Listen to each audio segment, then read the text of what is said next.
Olá, amados, eu, pastor Carlos R. Rodrigues, mais uma vez aqui estou para trazer uma palavra de vida, uma palavra de fé, uma palavra de ensinamento para as nossas vidas.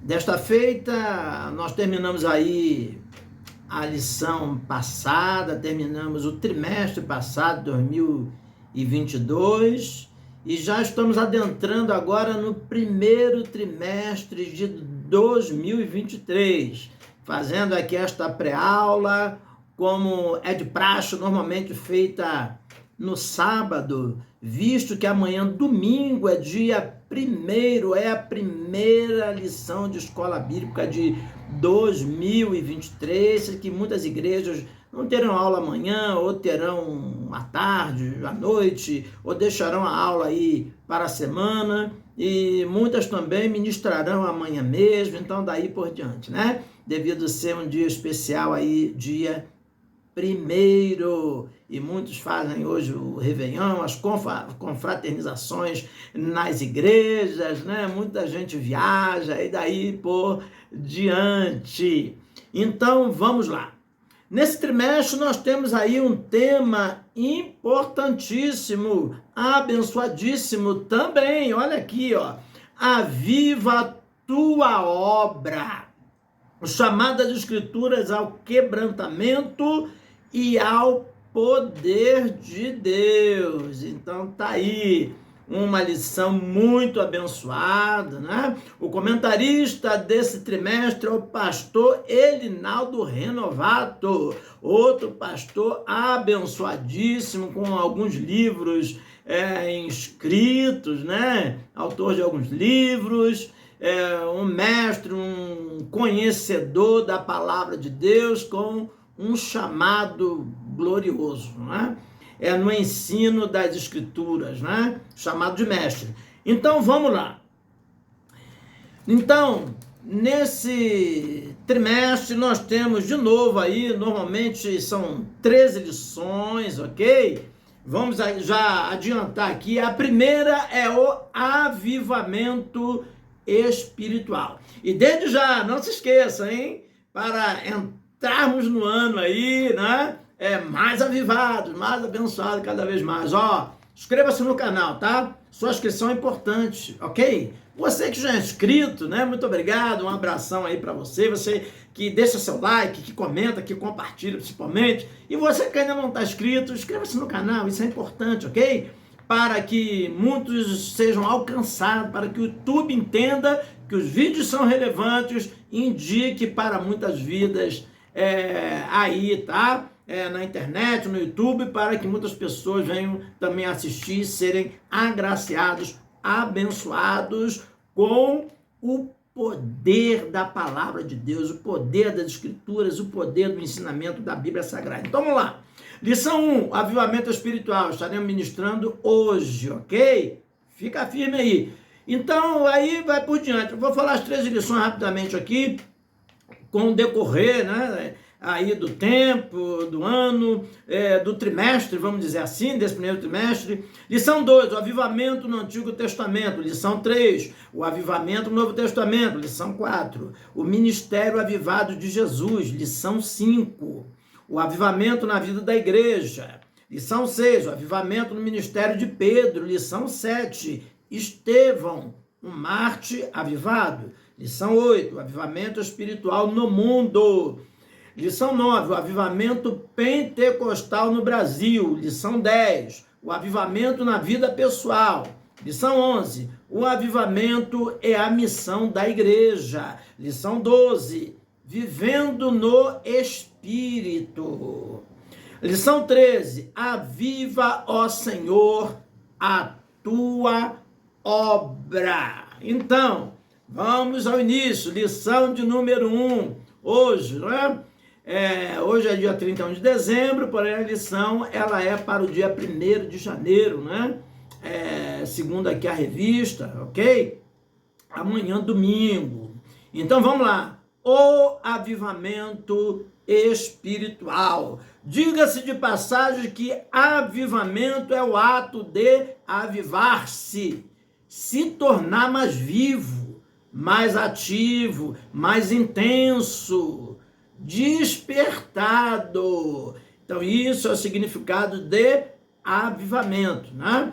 No âmbito espiritual, é claro, é óbvio que precisamos do Espírito Santo para nos avivar. No recorrer da lição, estaremos vendo aí o que eu preciso, o que nós precisamos para sermos avivados espiritualmente, ok? Então vamos lá, texto áureo. Segundo Crônica, capítulo 7, versículo 14, diz assim: se o meu povo que se chama pelo meu nome se humilhar e orar, e buscar a minha face, e se converter dos seus maus caminhos, então eu ouvirei dos céus, e perdoarei os seus pecados, e sararei a sua terra. Segundo Crônica 7, 14. Verdade prática. Humilhar-se diante de Deus, buscar a face do Senhor em oração e converter-se de seus maus caminhos são atitudes que precedem o avivamento espiritual, que precedem ou antecedem o avivamento espiritual. Segundo Crônica, está aqui a leitura bíblica em classe, que está em segundo Crônica, capítulo 7, do 12 ao 15, e também o livro de Ageu 2, do 5 ao 9. Vamos ler aí, segundo Crônica, capítulo 7, do 12 ao 15. Diz assim: e o Senhor apareceu de noite a Salomão e disse: ouvi a tua oração, e escolhi para mim este lugar para a casa de sacrifício. Se eu cerrar os céus e não houver chuva, ou se ordenar os gafanhotos que consumam a terra, ou se enviar peste entre o meu povo, e se meu povo que se chama pelo meu nome, se humilhar e orar, e buscar a minha face, se converter dos seus maus caminhos, então eu ouvirei dos céus, perdoarei os seus pecados e sararei a sua terra. Agora estão abertos meus olhos e atentos meus ouvidos à oração deste lugar. Ageu 2, do 5 ao 9 agora. Segundo a palavra que concertei convosco quando saíste do Egito, e o meu espírito habitava no meio de vós, não temais, porque assim dos seus exércitos, ainda uma vez daqui a pouco, e farei tremer os céus e a terra e mar, e a terra seca, e farei tremer todas as nações, e virá o desejado das nações, e encherá, ou melhor, e encherei esta casa de glória, diz o Senhor dos Exércitos. Minha é a prata, meu é o ouro, diz o Senhor dos Exércitos. A glória desta última casa será maior do que a primeira, diz o Senhor dos Exércitos, e neste lugar darei a paz, diz o Senhor dos Exércitos. Então, a introdução. Neste trimestre estudaremos o avivamento espiritual. Veremos o quanto ele é indispensável para o crescimento e desenvolvimento e o cumprimento da missão integral da igreja no mundo, ok? Esse fenômeno espiritual é a condição primária para que o corpo de Cristo é a igreja de Cristo, né?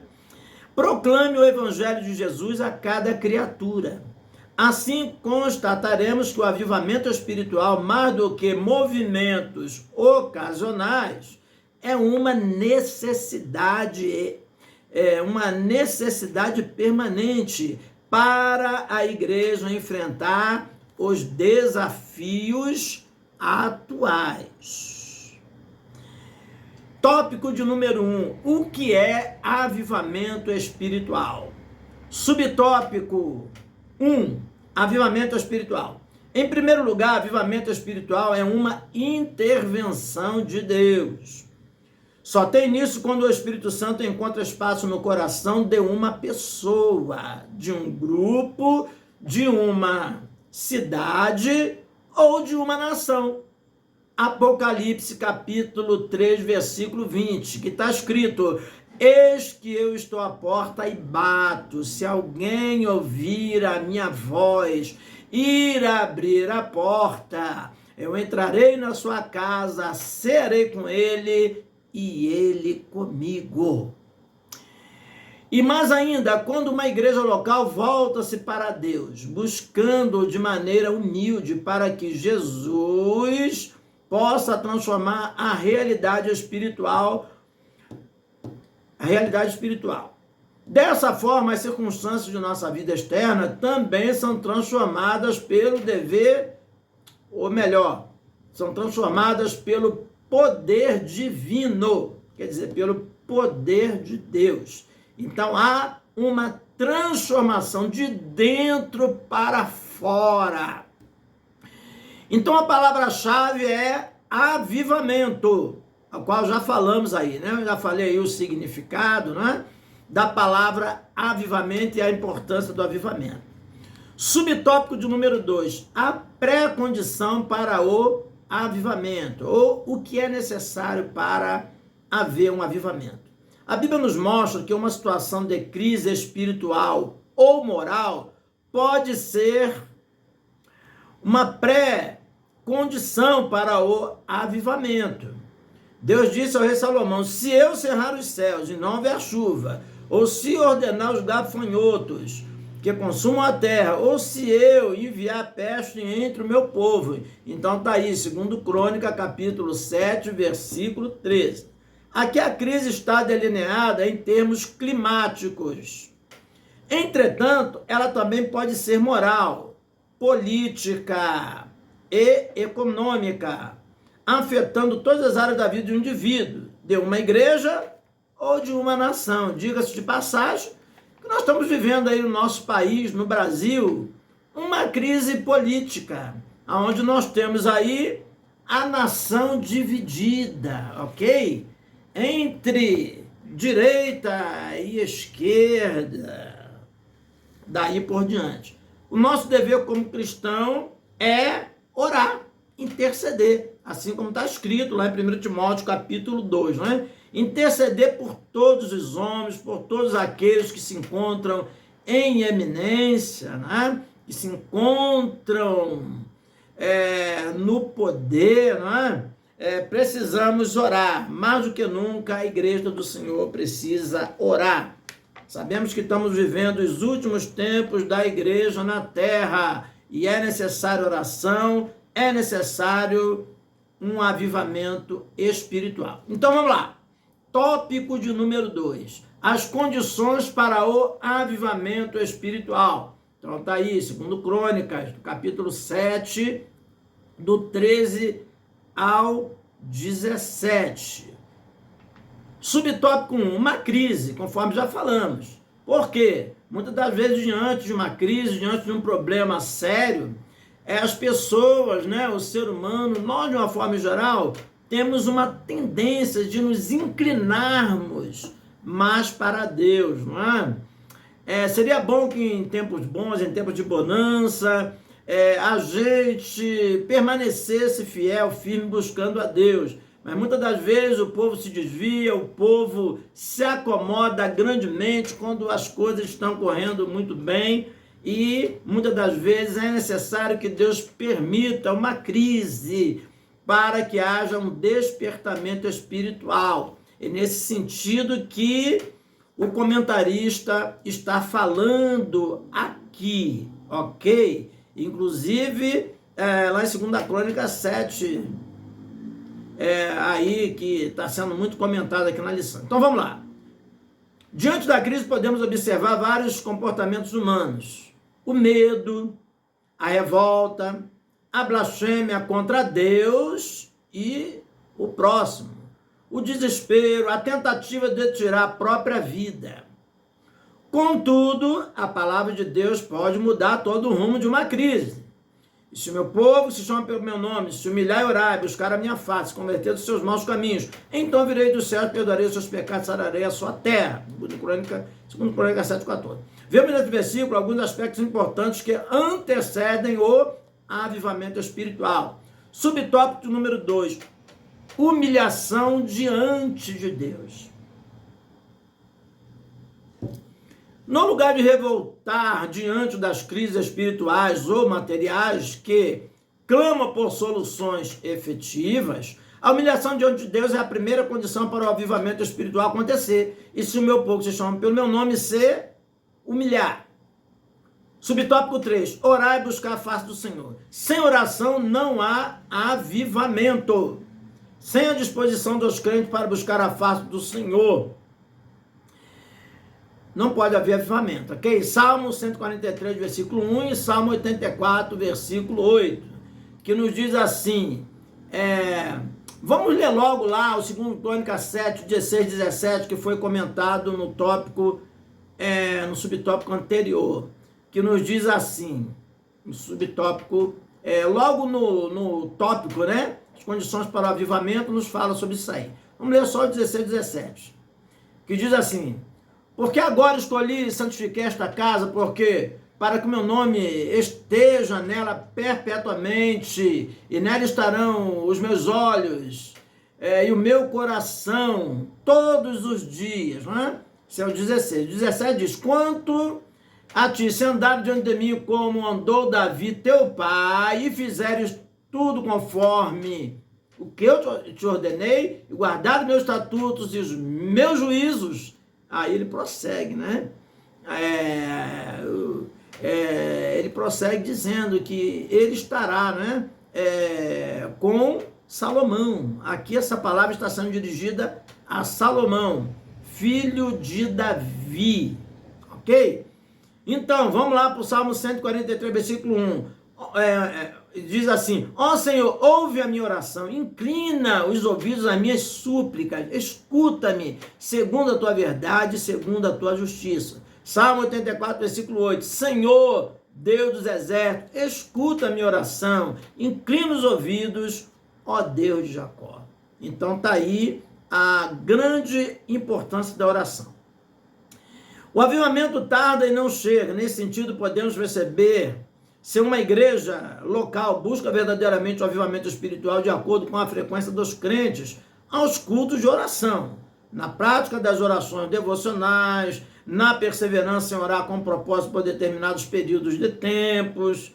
Além de orar, o suplicante que busca a face do Senhor persevera mais para receber de Deus a resposta de sua súplica. A ausência dessa disposição perseverante é uma das razões pelas quais Deus não envia, ou melhor dizendo, um avivamento em muitos lugares. Então é preciso orar. Nós vemos que as reuniões de cultos de oração, normalmente, são poucas pessoas que frequentam. Muitas das vezes o pastor, o dirigente pede para todos orarem um período de oração, e às vezes dobram-se lá o joelho, alguns, e muita gente continua sentado, nem ajoelham sequer para buscar a Deus. Então, é importante nos voltarmos para oração, para intercessão, ok? Subtópico número 4, conversão sincera dos pecados. Se o meu povo se converteu dos seus maus caminhos, não pode haver avivamento sem confissão de pecados, sem que deixemos os maus caminhos e nos lancemos às misericórdias de Deus. Eis uma advertência tão séria. Se eu atender a iniquidade do meu coração, o Senhor não me ouvirá. Está aí. Salmo 66, versículo 18. Então não podemos atender a iniquidade, né? O nosso coração. Porque o coração do homem, está escrito, né? É enganoso e perverso. Jeremias capítulo 17, né? Nos fala sobre isso, não é? Então, o Senhor diz que ele sonda os corações, os rins, e isso para dar a cada um segundo a sua obra. Subtópico de número 5, um caminho preparado. A crise pode ser uma pré-condição para o avivamento espiritual. Se nós humilharmos diante de Deus, se buscarmos mais a face do Senhor em oração, se decidirmos firmemente confessar os nossos pecados e convertermos-nos dos nossos maus caminhos. Então o caminho está livre para o verdadeiro avivamento, quando nós nos dispomos a buscar a Deus, a nos converter, a nos humilhar diante de Deus. Então precisamos fazer a nossa parte para que o Senhor, então, faça a dele, ok? Porque precisamos da intervenção do Espírito Santo, da intervenção de Jesus, de Deus nas nossas vidas. Mas para isso nós precisamos fazer também a nossa parte, ok? Então vamos lá. Tópico de número 2. A necessidade de um avivamento espiritual. Então, ele cita aqui como referência Ageu, capítulo 2, do versículo 5 ao 9. Então, nós temos aqui, por exemplo, Ageu, né? Capítulo 5 ao 9. Vamos prosseguir. Daqui a pouco vou fazer aqui mais alguns comentários. Subtópico 1, a situação espiritual de Judá. Por causa da desobediência de Judá, profetas alertavam a respeito da futura destruição da nação. Mas o povo não ouviu as suas advertências. Aí é que está o perigo. Quando a nação, quando o povo, quando os cristãos principalmente não dão atenção, os crentes não dão atenção à advertência de Deus. Então, letra A, a destruição do templo e morte. Nós estudamos sobre isso no trimestre passado. O povo que foi levado cativo para a Babilônia, houve lá a destruição de Judá, Jerusalém, destruição do templo e tudo mais, não é? Para que o povo se arrependesse e lá na frente, né? Estudamos muito sobre o livro de Ezequiel, lá no final do livro de Ezequiel tivesse depois a restauração, mas para isso foi preciso uma cobrança, uma punição, vamos dizer assim. Por ignorar a voz do Senhor, o povo foi levado em cativeiro para a Babilônia e o templo foi destruído, não é? Além disso, um terço dele morreu de fome, de peste, ao passo que outro terço morreu pela espada. Vamos verificar aí, Amós capítulo 2, versículo 5 diz assim: por isso, porém fogo a Judá, e ele consumirá os palácios de Jerusalém. Amós capítulo 3, versículo 6, está escrito assim: tocar-se-á a buzina na cidade, e o povo não estremecerá? Sucederá qualquer mal à cidade, e o Senhor não o terá feito? Ele faz aqui duas interrogações. Amós faz duas interrogações. E lá no versículo 7 vem aquele versículo, que já é um versículo mais conhecido, não é? Que diz que o Senhor não fará coisa alguma sem antes avisar, revelar os seus servos, os profetas. Então os profetas vinham anunciando, não é? Assim como o profeta Ageu, Amós, profeta Ezequiel, profeta Jeremias, profeta Isaías. Então vários profetas, Abacuque, anunciando, e assim o povo não deu crédito. Só depois de algum tempo Deus trouxe o juízo, mas o aviso foi dado, ok? Ezequiel 5,12 diz assim: uma terça parte morrerá de peste e consumirá a fome no meio de ti, e outra parte cairá a espada em redor de ti, outra terça parte espalharei. Nós vimos aí o povo de Israel quando foi espalhado pelas nações. Então houve aí a diáspora, né? Depois estudamos sobre a restauração nacional de Israel, que houve lá o sionismo, os judeus retornando à sua pátria, e até hoje ainda continuam retornando, porém a restauração nacional foi feita, não é? Falta a restauração espiritual, conforme estudando no trimestre anterior, não é? Então Jeremias 39, versículo 1 diz: no ano 9 de Zedequias, rei de Judá, no mês 10º, veio Nabucodonosor, rei de Babilônia, e todo o seu exército com Jerusalém, e a cercaram, né? Quer dizer, a sitiaram, né?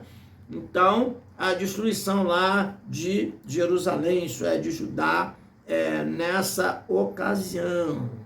Então, vamos lá, vamos prosseguir. Nós temos aqui a letra B, o chamado para reconstruir o templo.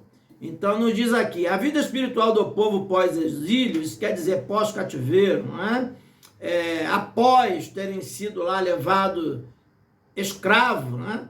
Lá pelo rei da Babilônia, não era boa, pois ele não sentia falta do lugar de reunião para adorar o Senhor. Por meio do profeta Ageu, Deus cobrou do povo rebelde a reconstrução do templo que o exército babilônio teria destruído. Então, pós-exílio, quer dizer, isso, ou melhor, depois, né, do exílio, depois do cativeiro, depois que passou, o povo estava lá acomodado e Ageu começou a requerer, né, Deus usar Ageu requerendo do povo agora que reconstruísse o templo. Ageu, capítulo 1, né, versículo 2a, diz assim: então ouviu Zorobabel, filho de Sealtiel, e Josué, filho de Josadaque, sacerdote, e todo o resto do povo, a voz do Senhor e as palavras de Ageu. Então, eles deram ouvido às palavras do sumo sacerdote, né, do sacerdote, ouviu então Zorobabel, não é? E ouviu também o sacerdote, aqui sacerdote chamado Josué, ok? Não é o Josué lá, sucessor de Moisés. Esse, diz aqui, essa palavra de um sumo sacerdote, não é? E também a voz de Ageu. Letra C, Deus levanta homens para realizar a obra. O povo pós-exílio, né, de novo, né, pós-cativeiro, se descuidou e não deu valor à casa do Senhor. Após a repreensão divina, Deus levantou homens fiéis para reconstruir o templo. Zorobabel, o governador, e Josué, o sumo sacerdote, e o resto do povo. Ageu capítulo 1, do 12 ao 15. A Bíblia revela que Deus está com os que trabalham segundo o seu propósito, ou segundo a sua vontade. Letra D, o desejado das nações. E a glória da segunda casa, ou do segundo templo. Conclamando o povo a se levantar para construir o segundo templo por intermédio do profeta. Deus descreveu como seria esse avivamento espiritual. E virá o desejado de todas as nações, e encherei essa casa de glória. A glória desta última casa será maior do que a da primeira, diz o Senhor dos Exércitos, e neste lugar darei paz, diz o Senhor dos Exércitos. Então tá aí, Ageu capítulo 2, do 6 ao 9.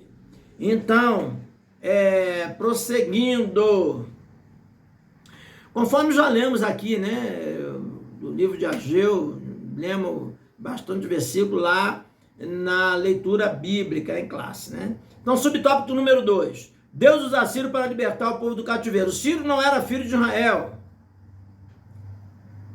Não era servo de Deus, ele era o rei da Pérsia, né? Que reinou lá entre os anos 550 e 530 AC, antes de Cristo. Mas foi levantado pelo Altíssimo para executar seus planos de libertação do povo de Israel que se achava cativo em Babilônia. Então Deus opera como quer, usa quem ele quer. Então nos diz aqui, promessa de Deus a Ciro, letra A. Foi tão importante o papel de Ciro que o Senhor o chamou de seu ungido, fazendo-lhe promessas tão grandes que só foram vistas em relação a homens verdadeiramente chamados para realizar seus divinos propósitos. Isaías 45, do 1 ao 3. Então vamos ler aqui, Isaías 45, versículo 1, a parte A do versículo. Assim diz o Senhor, a seu ungido, a Ciro, a quem tomo pela sua mão direita para bater as nações diante de sua face. Fazendo-lhe promessas tão grandes, né? Letra B, Ciro liberta Israel do cativeiro. Logo no início do seu reinado, o rei Ciro ouviu o chamado de Deus para executar a grande missão de libertar Israel, cumprindo as profecias que anunciavam o fim do cativeiro. Está em Jeremias 25, 12, Jeremias 29:10. No ano 1º de Ciro, 538 a.C., ele cumpriu o que Deus colocou em seu coração. Então, Esdras, capítulo 1, versículo 2, não é? Que nos diz assim: assim diz Ciro, rei da Pérsia, o Senhor Deus dos céus me deu todos os reinos da terra. Ele me encarregou de edificar uma casa em Jerusalém, que seria o templo, ok? O templo do Senhor, que é em Judá. Que maravilha, não é? Deus cumprindo o seu propósito através desse homem que ele chama de ungido. Tem uma profecia que Deus chama ele de pastor, né? Lá para Isaías ou Jeremias por ali, né? Ele fala de pastor no sentido de governante, no sentido de ser um guia, não é? Para libertar o povo. Então, Esdras capítulo 5, versículo 5, não é? Vamos lá, Esdras capítulo 4 nos fala sobre a construção do templo é proibida. Ele cita aqui Esdras capítulo 4, porém Esdras capítulo 4 é quando a construção do templo foi proibida, devido lá à perseguição. Porém, Esdras, quando chega no capítulo 5, Ageu e Zacarias exortam os judeus a continuarem a construção do templo. E quando chega em Esdras, no capítulo 6, o rei Dario confirma a ordem de edificar o templo, e a construção do templo é concluída, e o templo é consagrado a Deus. Então, já viu que para termos um entendimento mais profundo disso aí, nós precisamos de examinar as escrituras, examinar alguns livros, não é? Que nos falam sobre esse assunto, sobre o cativeiro babilônico, sobre a construção do templo e tudo mais. Então tá aí, é que nós já falamos aqui de Ageu, não é? Já falamos aqui de Esdras, e já falamos aí no início da lição, não é? De algum texto aí muito importante, de 2 Crônica, capítulo 7. Então, tudo fazendo uma conexão. Então, é assim que funciona a Bíblia Sagrada. Há uma harmonia perfeita entre os livros, para que nós tenhamos um verdadeiro entendimento da mensagem de Deus. Então vamos lá para a conclusão, ok? Fica aí que já estamos encerrando. Conclusão: quando o povo de Deus se encontrar em situação de frieza espiritual, a vontade divina é a de sempre reacender a chama que está apagando. Por isso que lá em 1 Tessalonicenses, lá no livro de Tessalonicenses, né? 1 Tessalonicenses, se não me engano, lá pelo capítulo 4, né? Está escrito lá, não apagueis o espírito, não é? Regozijai-vos, alegrai-vos no Senhor, em tudo dai graças. Então, tudo isso, orai sem cessar. Então, tudo isso tem a ver com o avivamento espiritual. Está entre 1 Tessalonicenses capítulo 4 e 1 Tessalonicenses capítulo 5, por ali, ok? Então ele diz, se for preciso, ele usará uma crise para isso, usará circunstâncias diversas para levar o seu povo ao deserto, a fim de falar ao seu coração. Oséias capítulo 2, versículo 14. Isso quer dizer, Deus está falando que ele pode permitir adversidades, né? Algumas provações, para que haja despertamento espiritual. Está em Oséias capítulo 2, versículo 14. Vamos ler aqui o que diz. Portanto, eis que eu a atrairei e levarei para o deserto e lhe falarei ao coração. Então, agora, já fomos para o livro de Oséias também.